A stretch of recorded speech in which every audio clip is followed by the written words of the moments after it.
exactly something that was right for This you, meeting is being right? recorded. That you were doing something that just felt right. So that's kind of our panel today, and we don't have a whole lot of time, so I'm just gonna jump right in with the questions. And I'm gonna start, I'll go ahead and Lisa, I'll start with you. And so the first question is, tell us a little bit about your career prior to your shift. What were you doing then? What are you doing now? And why the change? Okay, well, good morning, everyone. Thank you, Christina and Annie, for inviting me to be a part of this panel. I've actually taken two right turns. The first one was back in 2013 when I decided to move my in-home tax accounting business out, lease office space, incorporate, hire staff. That was a big change for me, big right turn. And then more recently too, where I decided to pivot the business away from tax preparation and the April 15th, March 15th deadlines and all that after the fact accounting and into more of a business consulting role. So that was another right turn for me. And why the change? Well, the first one is I grew too much, which is a good problem to have, but still a problem. It wasn't sustainable. I had scaled way faster than what the infrastructure was, having the business in that sole proprietorship type setting in the home as well. So I had to do something. This was not sustainable for personal reasons, professional reasons, family reasons. And then the shift away from the tax accounting, I got burnt out, quite honestly, from tax preparation. Late tax law changes, IRS not being properly staffed so we could resolve issues for clients, you name it. It just, I wasn't going to spend the next 20 years of my life focused around an April 15th deadline that I felt I could not control anymore. The preparation, the lead up to it, that to me was unsustainable. Okay, nice. All right, Rudy, same question. Tell us about your career prior to the shift. What were you doing? What are you doing now, and why the change? I first thank you very much for inviting me, Annie and Christina. So my life was a little bit geographical problems because I'm born in Lebanon and I had to move with my family to Istanbul. So I had an opportunity to work for the biggest luxury groups of the world, which is Louis Vuitton for 10 years, Prada for 4 years, Gucci, Armani, Loro Piana. It's amazing. It was magical. It was beautiful. But when you love your work, you forget yourself sometimes. You just work, work, work. And it's magical because these groups they give you back.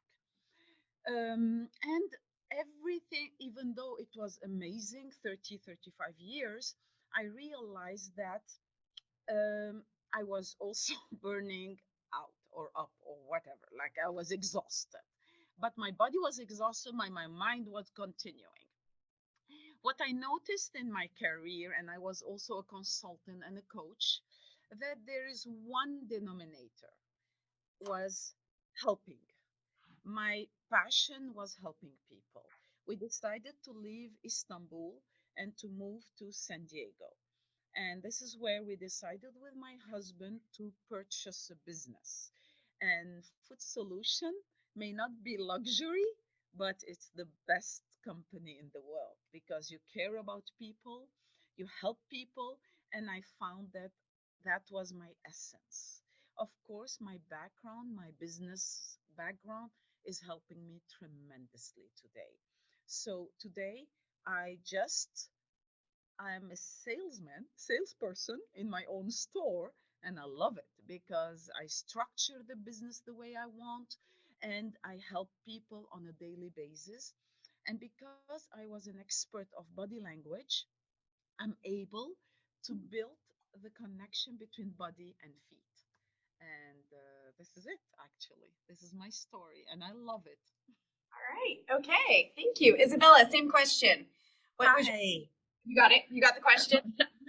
Isabella Janovic with Janovic Communications. That's my company that I founded.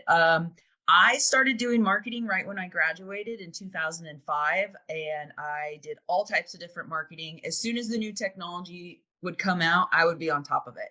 Instead of being the type of person who was afraid of change, who always wanted the old school way, I was all about being in the new. So it started with print marketing, then email marketing when that came out, then text message marketing. And then when social media marketing came out, I jumped on that and I really enjoyed it. So I was in corporate marketing. I kind of worked my way up the corporate ladder to marketing director, and I wanted to keep growing. I wanted to be a president, vice president, CEO. I had a great CEO that I reported to, and he kind of encouraged me to go to grad school. And luckily, we have wonderful Cal State San Marcos right down the street. So I got my master's in business administration because I only knew the marketing creative side. I didn't know the finance side, the number side, accounting. And so I really learned a lot in grad school.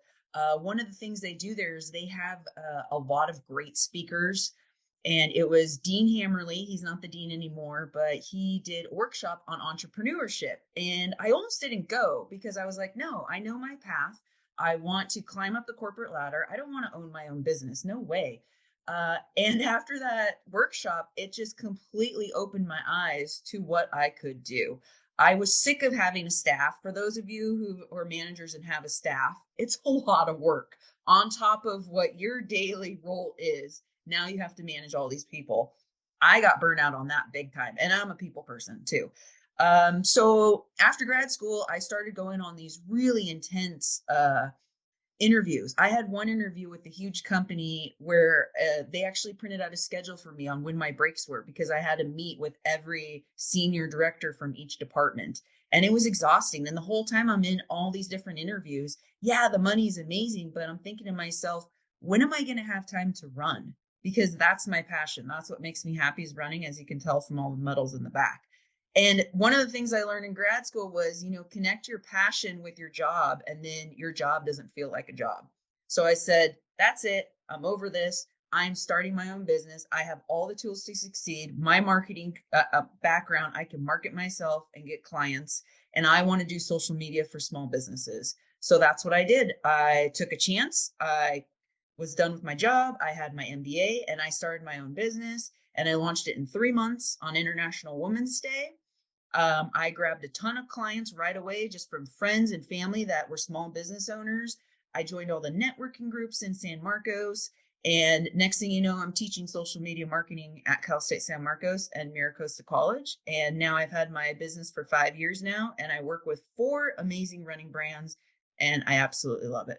Okay, so next question, I'm going to start with you, Isabella, again, and we'll just go in backwards order. So when it sounds like you all kind of identified the when you made the decision to change your career, but how did you build up the courage to do it? It was scary, let me tell you, especially when you have a mortgage and bills, and San Diego is not a cheap place to live, right? And student loan bills. But that kind of just like lit a fire for me. And I'm the type of person who does not sit on the couch and wait for things to come to them. I am a go-getter. I was out there connecting with people online, on Instagram, and with my network on LinkedIn, again, joining networking groups. And within 9 months of working my little butt off, I was at the same salary I was making in corporate, minus the benefits, because you do have to pay for your own benefits when you're self-employed. But it was just a lot of hard work and not sitting around. Okay. Rudy, how about you? How did you build up the courage to make that decision and implement it? So for me, I loved corporate life. I loved it. And like I could all my life, and I never wanted to be an entrepreneur. So I found myself managing for my passion, managing a business. And actually, I believed in myself. Because I taught this for years for students back home and in Europe. So honestly, it's about do you hear me? I think it froze. You froze it just a Hello? little bit. So yeah, it's I knew it. I believe it in myself. You know, the more you work, the more you discover yourself, and the more you see your power. And I just knew that I can do it. It took time, but I was always positive, and I only always knew that I can do it. I just believed in myself, and it's working. And I never gave up. And I surrounded myself with positive and great people.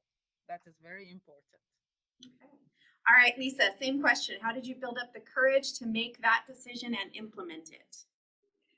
Well, the first right turn that I alluded to about incorporating moving the business out, that was really very, very scary. I went from, minimal fixed costs, expenses to I was signing a 3 to 5 year business lease on 1,600 square foot office. I was hiring employees who now depended on me for their salary, and yada yada yada. That that was really scary. But I had a great support staff. My husband was my biggest advocate, and really helped me launch this. Without him, that would not have been possible. I wouldn't have had the courage to do it. So I would say that he was instrumental with being my cheerleader. And then the second big right turn that I talked about, pivoting the company, in between that, I got my MBA. And I think that really gave me more self confidence than I had before. And that's when the intentionality came into my life, really. That I don't have to just do this. I'm very good at what I do. Came easy. All this kind of fell into my lap in some regards. That's not to say it wasn't hard work, but did I really want to be doing that, right? I was really good at it. I was making good money, but was I happy? And was this sustainable again for the next 20 years of my career? And I think that decision was less scary for me, believe it or not, because now I'm back all on my own, right? Or have downsized to a certain degree. And that was also born out of necessity. Like I did not. A lot of CPAs suffer heart attacks right around the end of the deadline, and that happened within my family too. So I also knew that this was not. I had to make a change. So I think the second change was more out of necessity, and then that desire to be more intentional with the projects that I took because, well, I felt like I was running out of time. I know 20 years is a long time, but it still felt like there's not enough time left in the day or, over the next 20 years to do everything I want to do. So. Okay.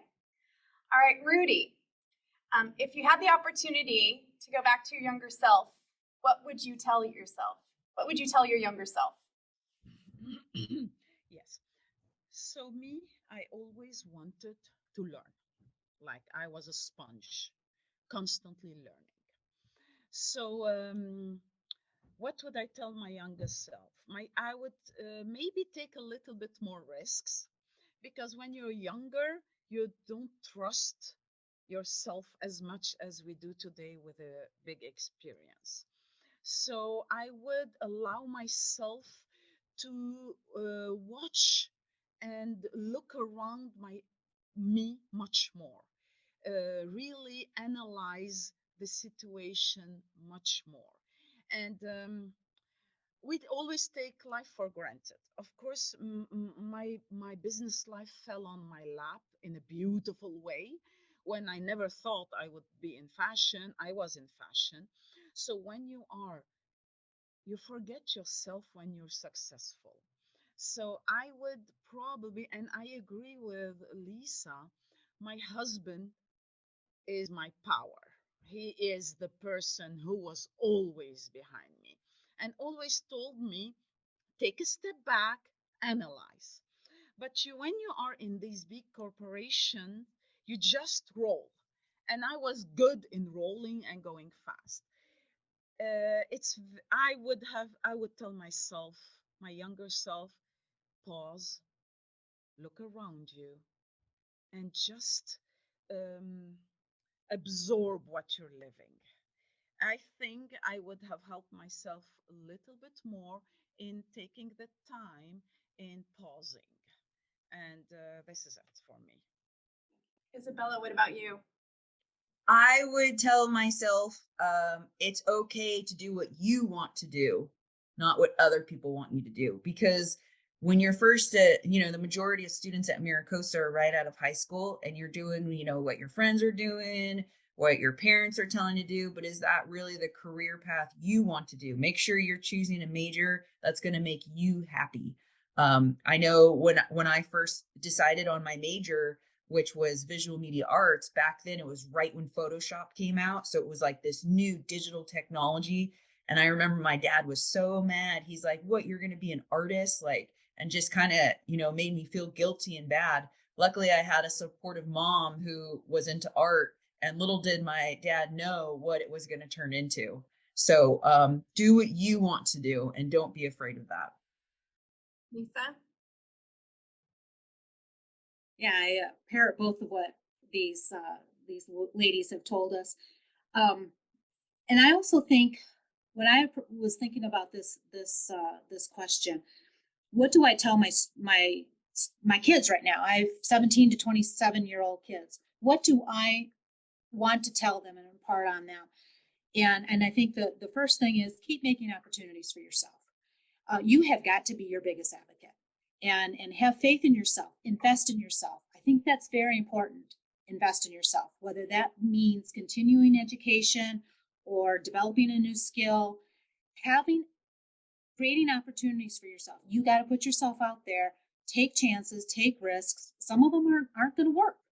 That's okay. It is okay to fail, because through failing, you learn some of the best life moments. It's how you deal with that failure is what separates you from the rest.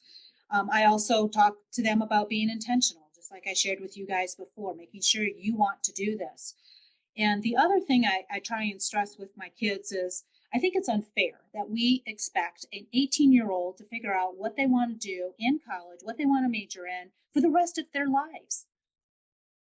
As an 18-year-old, I was clueless. I thought I knew the world. Nobody could tell me what to do. I thought I knew it all, but I didn't. And just allowing yourself to change and pivot, and what might be good for you as 20-year-old you might not work for 30, 40, and 50-year-old you. So realizing that, making sure you set yourself up on opportunities, you take advantages of things. Sometimes it'll work, sometimes it won't. But keep that growth mindset and continue challenging yourself and working towards whatever goal you have at that time. All right. Isabella, what's the best part of what you do? Ooh, the best part of what I do. So when I first launched my social media marketing company, I needed clients. I was very inexpensive and I worked with clients from all industries. But my passion was running, and my end goal was to only work with running brands, preferably my favorite brands. So it took a couple of years to get started, but now I'm very well known in the running industry, and I work with 4 running brands. And one of the running brands that my job is the team manager. So I work with professional and elite ultra runners, trail runners, road runners, and I get to talk to them on Zoom, and I get to write blogs on them, and I get to go to their races, and I get to take photos of them for social media content. And it's just a blast being a part of this amazing passion of mine and getting paid to do it. Rudy, best part of what you do? It's helping people. It's beautiful. I love challenges. The more challenges, the better I am, because I'm able to find solutions. And the best part of what I like in my job is not only finding solution, make the person understand the issue they're having and try to help them solve it by themselves. And of course, I'll be part of the result and the solution. It's helping and making a difference in people's life. It is so amazing. Lisa? I totally agree with that statement. Helping clients, helping, well, now that I'm teaching also at Miracosta, helping students find that inner entrepreneurial spirit and tap into that. And I think that's the most rewarding aspect of my consulting career and also teaching at MiraCosta is helping people find their passion. The answer lies within yourself. Nobody can tell you what to do. And I tell my clients that too. I can give you the best tax advice or the best business advice, but you've got to execute it. So you've got to own your decision. And I can't tell you what to do, but you know what you need to do. You just got to find it. And that's my job, is to help you look at different angles, different things to consider. But in the end, you got to do what's right for you in your business. So I think that's the most rewarding part for me, but it also leads to one of the most challenging too. Right. And so that's a great segue. So what are the challenges that come with what you do, Lisa? Well, that's my problem, is because of that personal relationship and desire to help people and that being invested in them, that's hard to scale, because now I have who else is going to do this with me, right? Employees have to have that desire to help and really want to get invested with that client. And that's hard to do. And those skills are hard to teach. You know, I can teach somebody how to do accounting. I can teach somebody how to do a tax return. But those interpersonal skills, that's the difficulty in it. It brings me my most joy, but it brings me my biggest challenge too in scalability. Okay. Rudy, what about the challenges with what you do? I totally agree. I totally agree. When I started that, I found my own strategy. And my own strategy is caring, listening, and learning a lot, and thinking out of the box. My biggest challenge today is I am the brand. It's beautiful, but I need help. I really need help because I have two other companies actually. So I am all focused on food solutions because I realize how many people needs food solutions. But I had so many people who would want to work with me, but they were not a good fit because you need this sensitivity, you need passion. For me, passion is essential. You need to love people, you need to listen to people. And this is very, very challenging for me today. And because I own two other companies and I have two teenager boys, which is the biggest project, I'm not able to go out there and find more employees that I want to. So this is my biggest challenge today, honestly. Okay. All right, Isabella. I would say my biggest challenge is, even though I'm pretty good at it, time management and project management. I care a lot about people.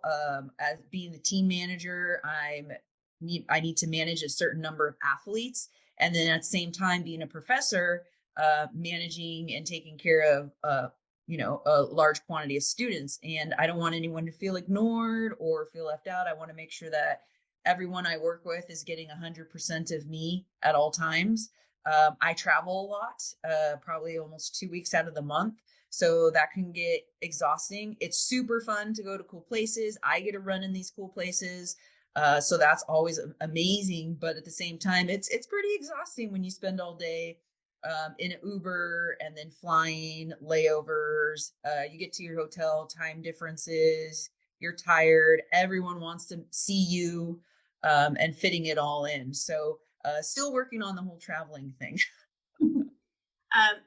Isabella, I'll come to you with the next question.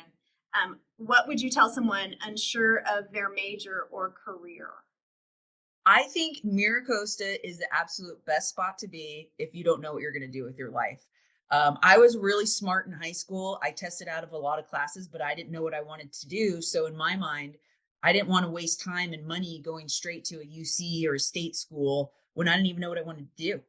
Because I've heard so many stories of people who get a major in something they don't even care about, and then they're at a restaurant, not even doing anything they like. Not saying that working in a restaurant's bad, but that's just an example.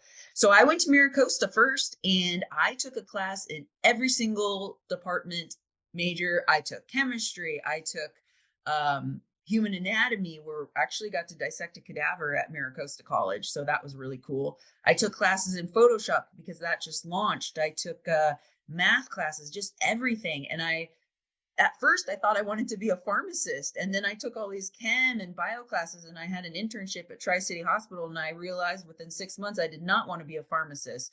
But I didn't waste much time or money because I was able to see all that at Miracosta. So just take classes and everything, and then something will pop out and grab your interest. Okay, Lisa? Internships. Try on your career. With Quantax, I had an internship program, and I think one of my biggest success stories was I had a student, he's an accounting major, and he's a sophomore when he came to us as an intern. Outstanding student, was just very personable. He got into a tax office during tax season, and he did not like the rigor of accounting. The lack of a better term, the accountability of accounting. Spreadsheets that needed to tie out, balance sheets that need to balance. The details were mind-numbing to him. But he figured that out and he changed majors. Now, some might say, oh my God, that's a success story. You just ruined this accountant. No, I think that's the best success story because he found out as a sophomore, accounting wasn't the thing for him. He was more marketing inclined, and that's what he switched to.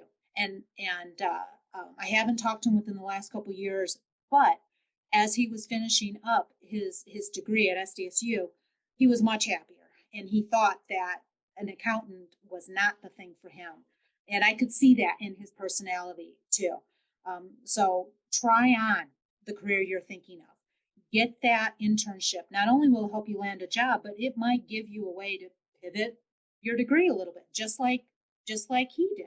It wasn't that he completely lost all this time because he switched majors. He just moved from accounting over to marketing, and that was good for him. Had he not had that internship, he obviously would have went farther along in accounting, possibly graduated with an accounting degree, and then been miserable, and maybe potentially not very successful because he was so miserable doing what he was doing. So try and look for those opportunities and take advantage of them. Rudy, how about you? Okay, I come from a French system.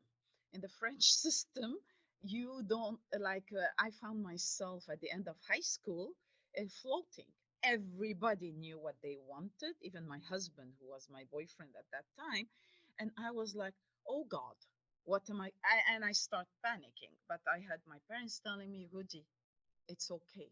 Take your time, take a year. Okay, here in the United States, you have an amazing opportunity like Miracosta College, where you can go and try things. I totally agree. You need to try things. You need to understand that everything you're trying, it is going to be in your brain, in your curriculum, in your personality. So you're building yourself. And the moment you will know what you want. Trust yourself. Go towards what interests you. Don't do to do. Please, Lisa said this earlier. Don't do to do. Please. That is a waste of time because you will be forcing yourself and your body. I believe in the body a lot. I believe that the body will give you signs. It will tell you what you want. Just go for it. Don't go for the money. Don't go for what people says. Go for what you want and try. Everything you're trying, everything at a certain time will get together and you will see everything you learn, you will use it. Everything I learned, I used it. And just try. And today you have great professors, great people who can guide you. I don't like to guide. I like to allow the student to find his own path. I will canalize them more than tell them what they need to do. Because I think the faster they know what they want and try it, the better it will be. That's good advice. It sounds like it's very similar to what your parents told you, which is interesting. I wanted to turn to the class. Do you guys have any questions? Yes. How how do they manage not balancing their mental health and continue going and thriving? Say that again. How do they manage what? Their mental health and their well-being while they're doing. Okay. So the question is, how do you balance your mental health and your well-being while managing your business at the same time? I'll start with Lisa. Great question. I was just going to say, excellent question, and I don't know if I'm the best person to be answering this. One of the first things I'll say too, that there's a shift from when I started in the mid '90s in my professional career. Mental health wasn't discussed. It was just you sucked it up and you did it. And unfortunately, that has kind of transcended. And I admit I don't have a good balance, which was why at these inflection points I talked about, things had to change, right? And I didn't manage it very well. But I think now being older and this being more okay to talk about, I think that's very positive. And in my later career, that's how the intentionality came back at this, right? And we talked about this too. Don't do just to do. Make sure you're feeling good about it. I can get up and get those tax returns done and out the door, and at the end of the day, be completely exhausted and nothing left for anybody, family or myself. And obviously, that's not good. Don't do that. So I'm still learning how to do that. It's a challenge. And I don't know if I've got a better answer to you than that. Isabella, what about you? My biggest advice is it's okay to say no and put yourself first. Always put yourself first, not your job. When it comes down to it, business is business and they don't care about you. They'll fire you or lay you off in a minute and you're done. Do not put your heart and soul into a job. I learned this. I was working, crazy hours, 50, 60 hours a week, work, just a little work dog. And 1 year, I went to 3 funerals in 1 year, and it just clicked in my head. Life is short. Am I happy? And I went to my boss that next day after that 3rd funeral when I was at a funeral, and they called me asking me a question about work, even though they knew where I was at. And I put my foot down and I said, I will no longer work more than 40 hours a week here. Kind of take it or leave it. And they said, okay, we respect that. So it's a matter of sticking up for yourself. Family first. If someone's, grandma's in the hospital and you don't know what's going to happen, take a day off. It's okay to take time off to go see family. In my schedule now, yes, I do still work about 45, 50 hours a week, but that's because I'm traveling a lot. But every Sunday is dedicated family day. There's no work on Sundays. I work in the running industry, so I get to run every single day. So definitely I'm still good physically and with my health. Not everyone has that luxury, but I always carve out time for me. Everything in my Google Calendar is color coordinated, and I have blocks in my calendar, workout, nap, family events, and I sleep 8 hours a night. So take care of yourself first. Rudy, what about you? Well, I was born in the war, so challenge started when I was born. But you learn to value yourself and your time. So it is very important. I totally agree that you need to look like you work, but you need to look of what you need and where you're heading. So it is very important that I keep on saying surround yourself with the right people. It's very important. Believe in yourself. And even though I'm a workaholic, and I always have time for myself. I meditate and I exercise, and this was my strength all the time. And when I was working for Vuitton, I realized sometimes I went there at 6 a.m. and left at 8 p.m. I didn't have kids then, and nobody was telling me to go, but it's just you go. But then you realize that you're like a hamster, like you're running, you're succeeding, it's beautiful. But you become a president, you become a CEO, but at the end of the day, What do you have? So everything starts with you, your inner balance, your passion. Walk, hike, look at the plants, take care of your own. That is the most beautiful thing you can do because you will succeed. This is how you will succeed by finding the balance between your inner self and the thing around you. Nice. I'm going to shift gears. There's a question in the chat. And the first part of that question, Armando, I will take care of, I will address that at the end, but I like the second question for our panel, which is any tips, we're going to shift to time management. So any tips that you would have between managing your time between work, the question is work, school, and internships, but I'm just going to say, well, yeah, you all have, most of you have work and school and others, you got other stuff. So what are your top time management tip? What's your top time management tip? Isabella. Okay, I use my calendar for everything. Google Calendar. My husband is connected to it for family events. We have a group chat with my family, so we always remind people of family events. But really, being able to say no to things. Know realistically what is on your plate, and it's okay to say no to certain things. When I was in college, I went to college full time. I worked full time and I lived in Pacific Beach. So I do understand the college lifestyle. But if I can get through it, you guys can get through it. So it was just a matter of being, saying no to certain things and using those calendars and blocking out my calendar. Hey, I got this project coming up. I'm blocking out 5 hours just in case there's an error or technical issues. And there's no time for playing until that project is complete. There'll be plenty of time for playing later. That's what summer is for as well.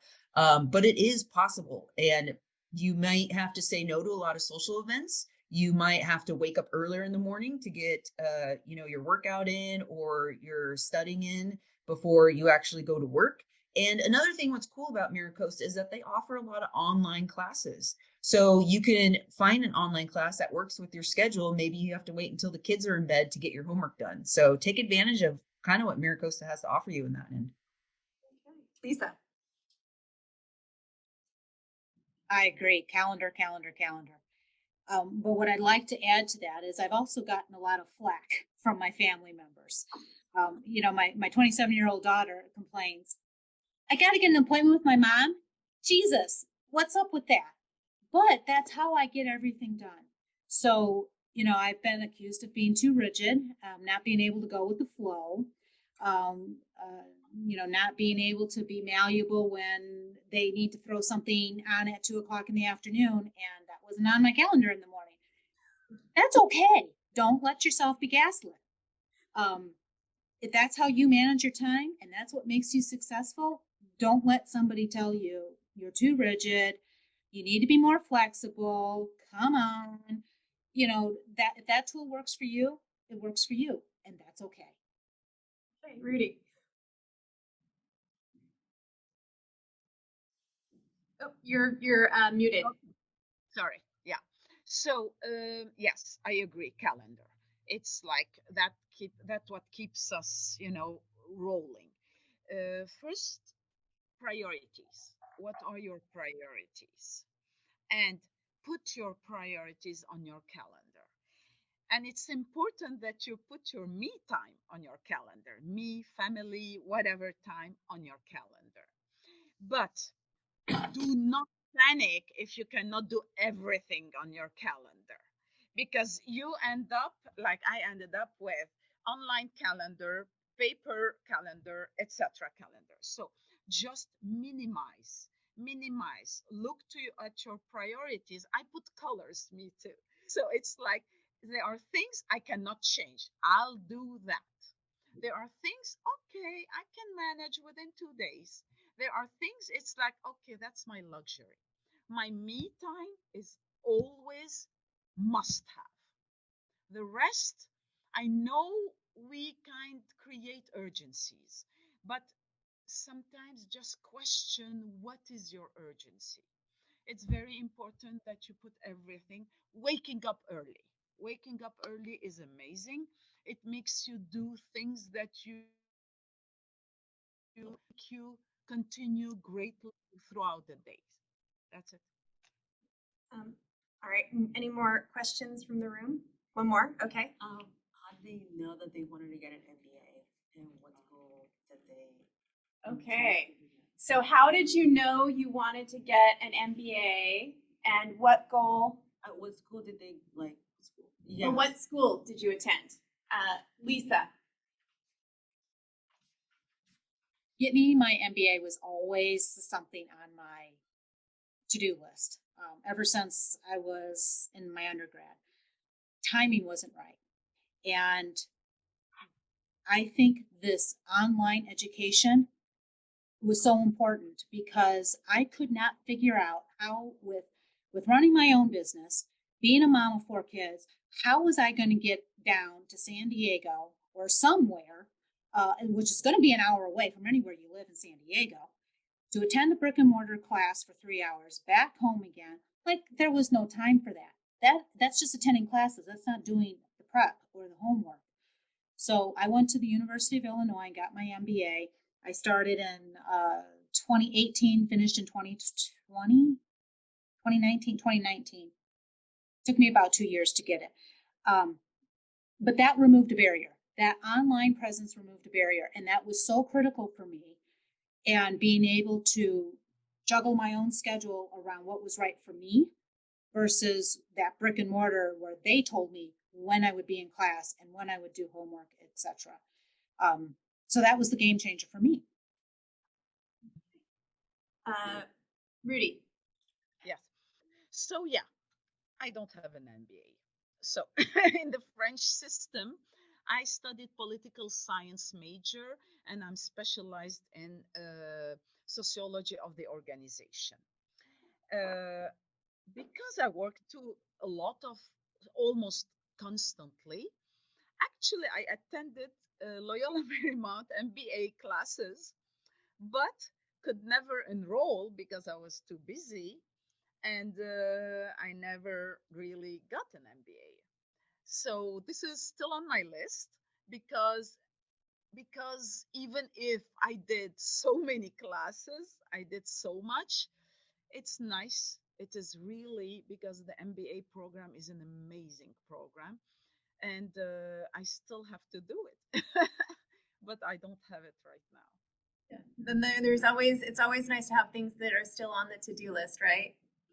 Definitely, definitely. That was something that I will achieve. Okay. And Isabella?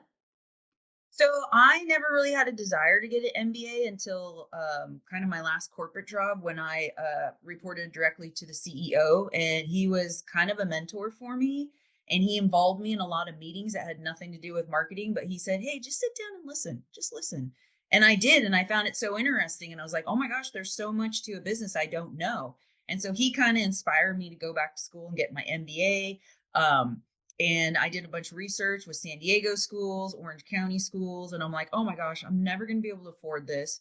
Like SDSU had a program where you had to go into class all day Friday and Saturday. I'm like, well, how does that work for someone who works full time? Plus the driving, the traffic, and then the whole GMAT test. So you have to pass a test to get into a grad school.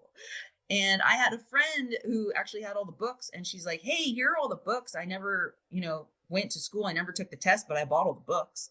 And so I started looking at the books, and I hadn't been to school since 2005. That's when I graduated. So having to go back to school 15 years later, whoa.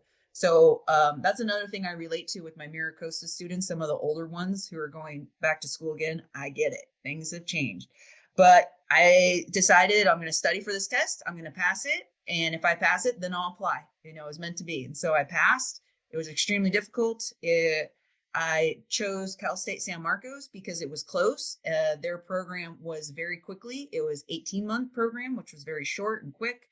And the classes were Wednesday evenings after at work and all day on Saturday.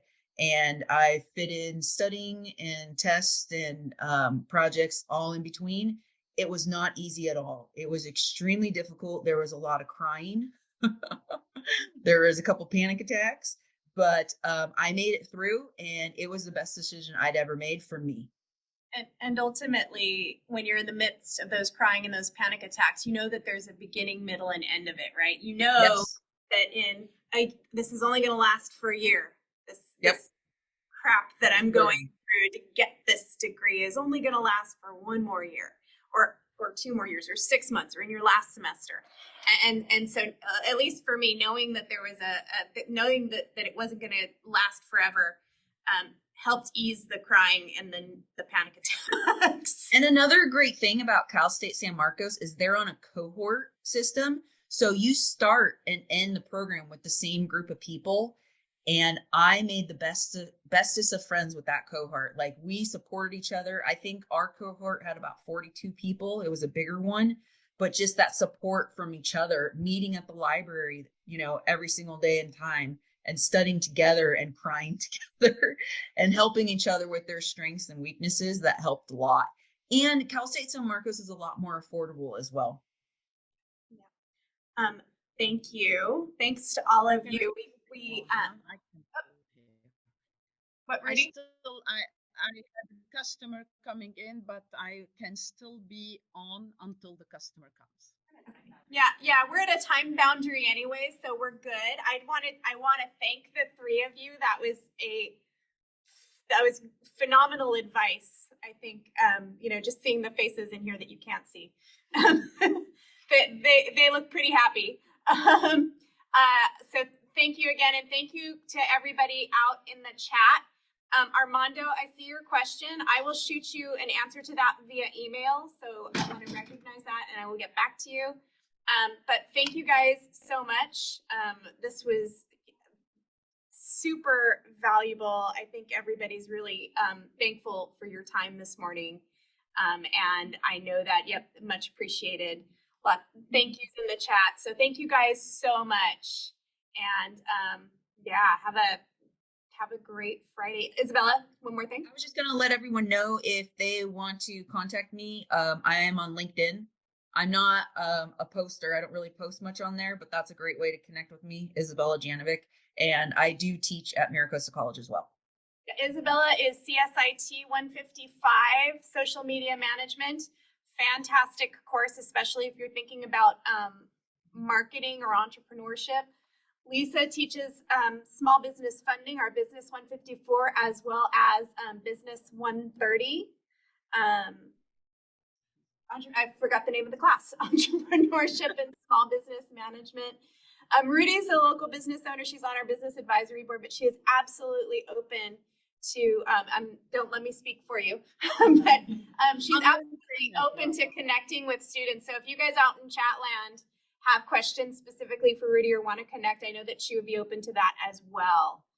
Yes. So thank you guys. Thank you.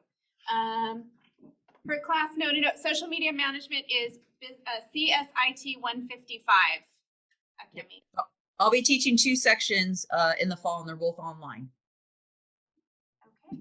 All right. Thank you very much, guys. Thank you, Chatland, for being with us today.